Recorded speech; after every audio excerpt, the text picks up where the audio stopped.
Donc, c'est pas, donc l'objectif, c'est pas de discuter un challenge diagnostic, mais c'est juste pour peut-être parler d'un diagnostic différentiel important de la longévité cérébrale primitive.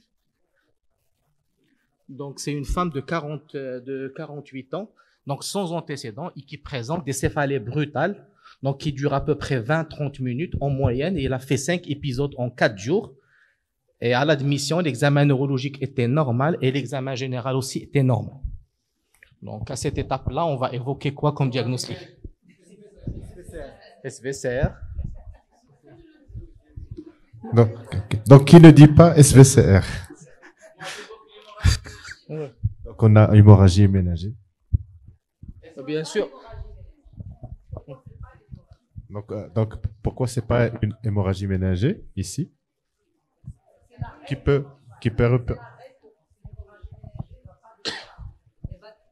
Une hémorragie ménagée va donner des céphalées en coup de tonnerre, mais ça ne va pas être répétitif. Quand c'est répétitif, c'est le SVCR. Unique, et ça peut se répéter quelques jours après.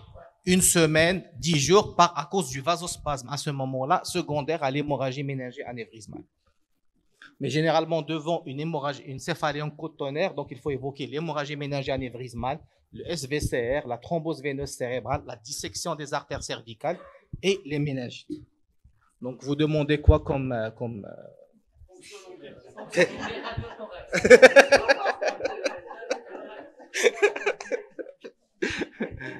donc ça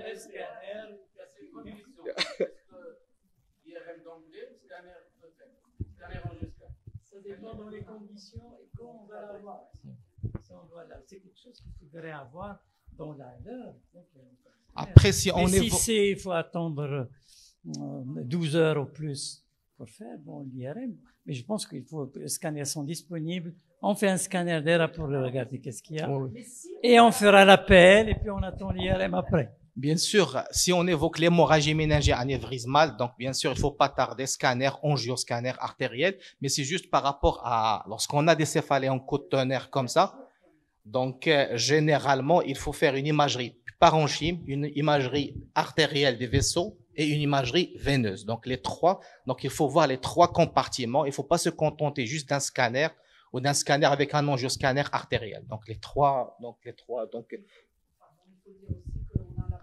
Actuellement d'avoir accès à l'IRM en urgence dans certains centres. Par exemple, nous, on a la possibilité vraiment de faire des IRM pendant en les urgence. heures ouvrables. Donc, si on a vraiment ce choix, il faut privilégier l'IRM.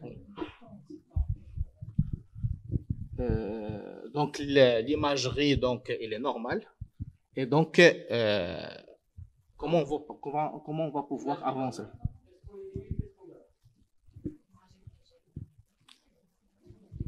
Est-ce qu'on peut éliminer une hémorragie ménagée sur un scanner 6 mois? Ça dépend du jour. Si c'est les premiers jours, c'est quand même 95% minimum de positivité. Et ça diminue J2, J3 pour arriver à 50% à J5.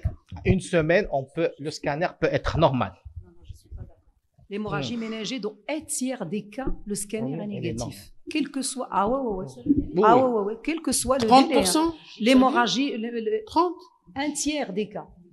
Ah, si. Le scanner est négatif dans un tiers des cas. Des hémorragies, des hémorragies ménagées. Moi, je parle des hémorragies ménagées anévrismales.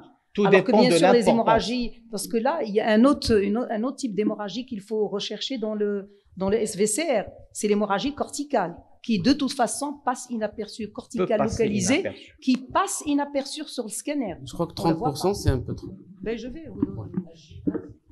Oui, c'est vrai que le scanner ça, tout dépend peut-être de l'importance de l'hémorragie ménagée. S'il est mineur, donc on risque de passer à côté. S'il y a une inondation, bien sûr, importante, ça va augmenter. On répond à sa question. Comment avancer? Oui, LCR. Vas-y. Ouais. Vas-y, LCR. LCR. Donc, normal. Biologie standard normale. Donc, comment on peut avancer par rapport au diagnostic qu'on a évoqué initialement? SVCR. On demande ici une artériographie. Donc, on a éliminé donc tout ce qui est artériel, veineux, LCR, dissection, donc tout est normal. Donc, on évoque un syndrome de vasoconstriction cérébrale réversible, mais l'angio artériel était normal initialement. Est-ce qu'il faut écarter le diagnostic? On maintient le diagnostic? Qu'est-ce qu'on fait? Vous en pensez? Je pense qu'il faut toujours maintenir parce que c'est un processus dynamique. Ça peut commencer très très distal et ne pas apparaître sur une première artérie. Il faut toujours la refaire. Donc on demande une autre imagerie vasculaire. Bien sûr, lorsqu'on évoque le SVCR, oui. Lorsqu'on évoque le SVCR, bien sûr, là, comme a dit M. Atmani, les sténoses, ils sont distales, puis ils avancent vers le polygone. Donc, on peut avoir au début une imagerie vasculaire normale, surtout si on ne fait pas une artériographie cérébrale. Très bien. Et donc, comment on va avancer? On refait une imagerie vasculaire, on refait la PL. Une artério, le timing. Généralement, donc, pour optimiser la rentabilité de l'imagerie vasculaire, que ce soit une artério ou un angioscanner, c'est c'est autour de la 2e semaine. Donc, pour optimiser et donc tomber sur les sténoses. Donc attendre plusieurs jours avant de refaire. Oui. Qu'est-ce qu'on fait en attendant d'un point de vue thérapeutique? On n'a pas de diagnostic? On verra. Mais on a un diagnostic qui est probable. Donc on traite quand même? Mais on a écarté les urgences. Pardon? On va arriver peut-être aux autres aspects. Je vais parler des autres aspects radiologiques qu'on peut avoir. Donc artériographie à J13. Ben voilà, tout ce qu'a montré tout à l'heure, c'est dit, il y a les aspects, il y a les flèches, donc c'est clair. Dans les sténoses, on parle d'aspects en collier de perles que j'ai montré dans l'angéite. Dans l'artériographie, c'est l'aspect en saucisse. Saucisse. Donc c'est un peu les sténoses sont un peu plus espacés. Oui. D'ailleurs, comment ça en chaîne de saucisse. Oui. Mais ça c'est lorsqu'on tombe sur ces aspects-là, c'est très facile. Mais il y a des sténoses comme ça. Oui. Il y a des sténoses, dilatation, diffuse. Sur plusieurs segments. Oui. Donc, maintenant, il y a peut-être un autre diagnostic qui pourra sortir. Donc, est-ce qu'on est devant un syndrome de vasoconstriction cérébrale? Même si l'angiographie cérébrale premier était normale, peut-être il était de mauvaise qualité, n'a pas bien exploré ces sténoses-là. Ça. Donc, il y a la vascularite, mais on a le LCR qui est normal, l'imagerie du parenchyme qui est normale. C'est contre l'angéite cérébrale primitive. Ça aussi, on a répété ça donc pendant les différentes présentations. Et maintenant, il y a les critères diagnostiques. Donc, il y a les critères diagnostiques pour le SVCR. Moi, je pense que vous connaissez ça, ces critères, mais ce qui est peut-être un peu atypique, c'est qu'on peut diagnostiquer donc le SVCR avec une angiographie cérébrale normale probable. Il y a des critères diagnostiques et donc bien sûr une céphalée donc en cotonnerre, imagerie normale. Il faut avoir au moins deux céphalées en un mois ayant 3 caractères suivants. Début en cotonnerre, maximum en 1 minute, intensité sévère qui dure plus de 5 minutes. Ça c'est le premier critère. Au moins une céphalée en cotonnerre qui a été déclenché par l'un des éléments suivants. Ça, c'est très important, le contexte de la céphalée. Dans 80% des cas, il y a un contexte, donc contexte d'effort, manœuvre de Valsalva, rapport sexuel. Donc, si on a ce contexte-là, ça, c'est très évocateur aussi d'un syndrome de vasoconstriction cérébrale réversible. L'hémorragie méningée anévrismale aussi, la rupture se fait aussi pendant ces efforts aussi. Donc, c'est pas un critère diagnostique, mais on a éliminé l'anévrisme. Oui, le circonstance, on va voir les facteurs déclenchants. Absence de nouvelles céphalées en cotonnerre, donc après 1 mois. Et bien sûr, donc, les céphalées qui doivent être résolutifs dans les 3 mois après le début des symptômes. Et avec ça, on peut retenir le diagnostic de céphalée en cotonnerre en rapport avec un SVCR probable, même si on a une angiographie cérébrale qui est normale initialement. Donc, ça, c'est les facteurs déclenchants classiques. Bien sûr, il y a la grossesse, le péripartum. Il y a tout ce qui est toxique. Vous voyez le cannabis. Donc, ça donne plutôt des vascularites intracrâniennes distales. Et donc, les drogues vasoactives et la chimiothérapie, les immunoglobulines aussi. Donc, ça peut donner un aspect de SVCR. Donc là, juste un petit point par rapport au mécanisme physiopathologique. Donc, on parle de facteurs donc de prédisposition, donc ils sont génétiques.